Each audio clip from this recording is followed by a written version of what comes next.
Good evening, everyone. This is the exciting presentation of the night. We're going to talk about our short-term and long-term debt. Next.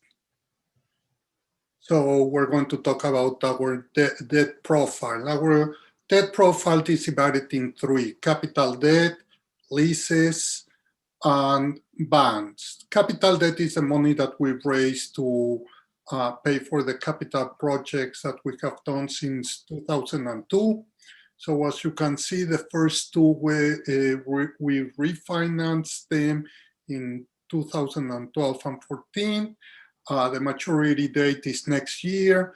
And if you remember a couple of years ago when we were planning to have a new capital project, we said that the maturity of the old capital project will help us because the tax, there will be no tax increase. We will just kind of have a revolver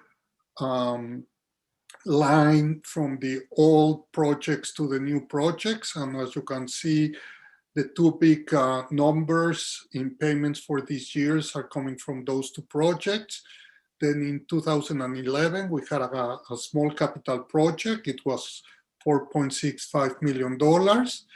In 2016, if you remember, we had a technology, infrastructure, and BOSIS project. It was also a small one, $6.2 million. And the 2019 bank capital project, that is the one that we're finishing now. For the next couple of years, we're just going to pay interest on a small payment of principal because I want to wait until our state aid ratio goes up. If you remember now, our state aid ratio is only 10%. I'm expecting it to go up to 40, 50, or even 60% after the closing the point. Next. Every year we do transportation bonds, and those are called bond anticipation notes. What we do every year is we buy new buses or any equipment that we need for the garage. And for example, here you see in the year 2016 and 17, the amount was $550,000. Last year, it was only $295,000. So it really depends on the needs of our transportation department. And usually it's a 5-year repayment program. So every 5 years, we pay an old bond and we get a new bond. Next. Computer leases are the leases that we use on a yearly basis for the technology in our school, in each of our schools. So obviously all these, every 6 years, every school gets new computers. It's every 6 years because every 6 years we also upgrade our software, and that's a substantial amount. As you can see, software that we upgraded in 2016-17, the cost was $350,000. So this next, then we also have other debt for capital projects or other needs. The EPC, it's the energy performance projects that we did in 2011 and 12. It was a cost of $2.6 million. Our payments are $225,000 a year. The important part of this is that any payment that we pay goes against an audit, because the idea of the EPC is that with the money that we invested, we are saving in utilities. So every year we have an audit where someone comes in and checks that we were able to save the $221,000 that we paid in debt. And if not, the EPC contractor will pay us the difference. So far, every year, we far exceeded that number.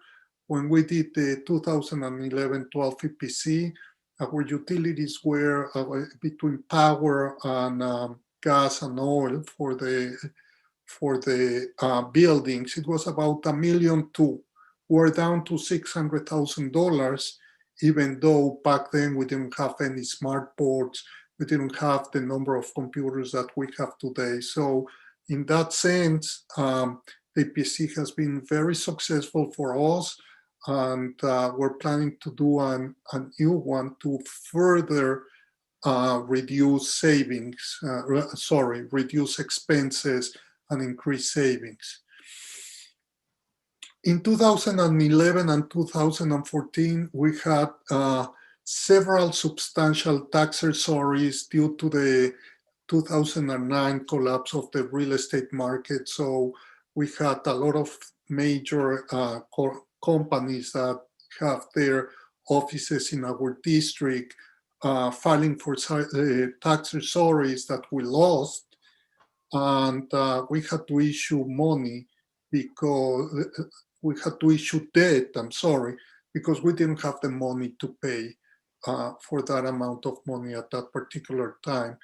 The 2011, this year is the last year, and for the 2014, the year 24-25 is going to be the last year, the maturity. Next.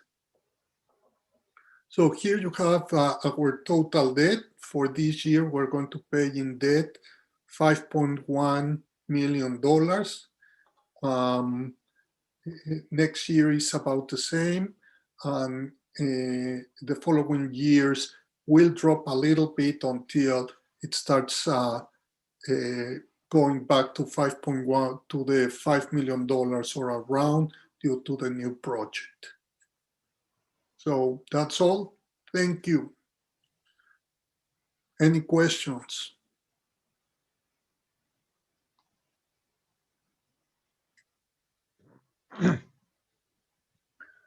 I don't have a. Lisa has Lisa has a question. Yeah, I was wondering something with the computer leases, Enrique. I know that we had to provide more devices to our students because of COVID.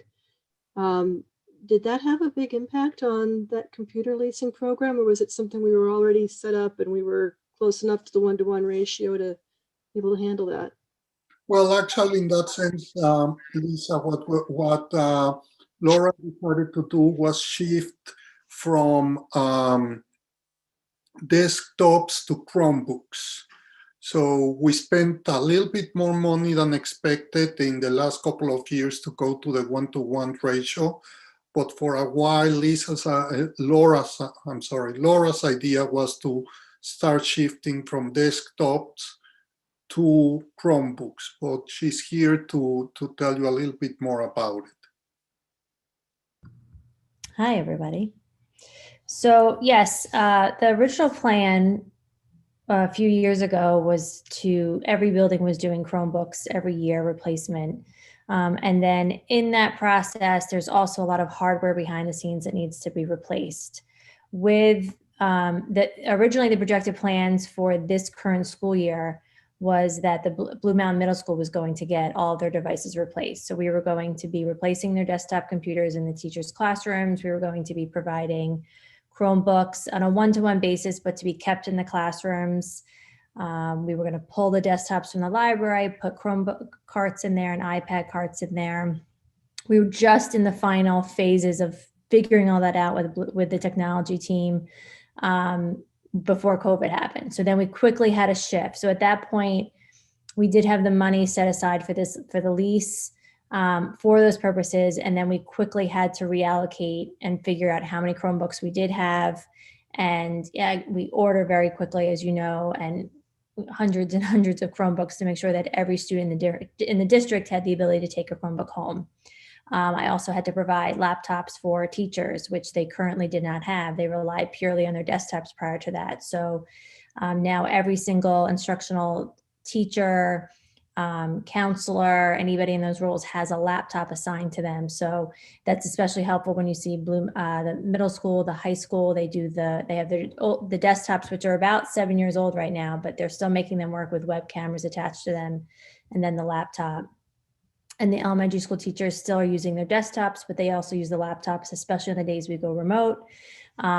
We provided teaching assistants with Chromebooks so that they could support classrooms as well.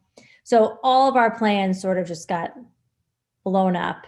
So now we're in the process of really figuring out what those next steps are and what the replacement cycle is and what it means for our district. Are we going to be a one-to-one school district? Are we going to, continue to have students take devices to and from home and from school? And right now, the big push is the infrastructure. We have switches, everything that kind of controls our internet behind the scenes and our network is about 6-7 years old and needs to be replaced. So when it's my turn to present the budget, you'll see me and hear me talking a lot about that.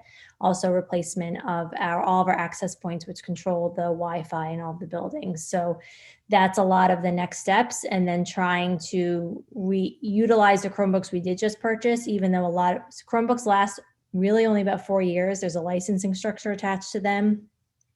We've pushed a lot of them to last longer, but the goal is to probably replace Chromebooks about every 4 years. So trying to reimagine what that life cycle looks like, almost on a 6-year plan of sorts.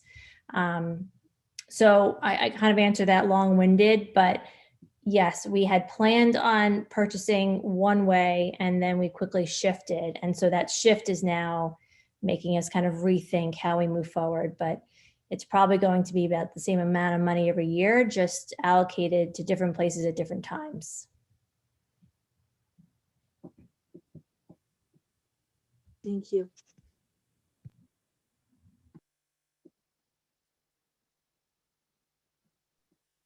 Any other questions?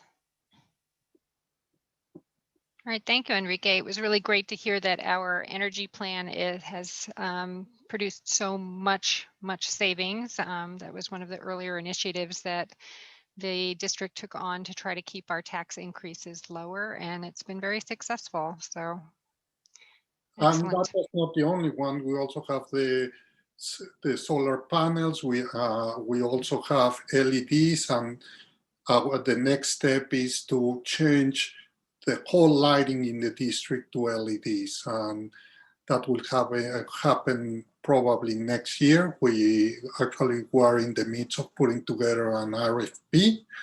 We just want to finish completely with this capital project, so we don't have two capital projects at the same time. But hopefully next year we'll see all LEDs in our district. That's excellent. Okay, that concludes our presentations for tonight, correct, Joe? Yeah, and if I could just say one thing, particularly Enrique's presentation tonight highlights just a small sample of really significant savings throughout our district that are not always visible, pun intended, with the solar lights, but are not always visible to community members, taxpayers, and especially kids. That these are big ticket items with huge savings, as you heard Enrique talk about the reduction in energy costs, while arguably our reliance on energy and Wi-Fi and computers plugging in is being greater and greater. And I share this because we always get to a point in our budget development when we engage the community around tax increases. And it's no secret that we are looking at more substantial tax increases in the next number of years than the 1.04% increase we had on average over the last 10 years. And it's savings like these and other projected savings, moving our entire our lighting system to LED and other areas that we save in very quiet ways, because the last resort for us is to have huge tax increases or to eliminate programs and services to kids. And I'm asked every budget year, well, what else are you doing? How else have you tightened the belt? You can't just rely on tax increases or take programs from kids. And we heard a lot of really concrete examples tonight. And I just hope we remember those, and I hope the public remembers them, because we engage in those studies and try to find those efficiencies so that we can reduce the burden on taxpayers and so we can keep our world-class program. So it was a really short, but I think important presentation tonight. So thank you. All right, thank you. Thanks for highlighting that, Joe.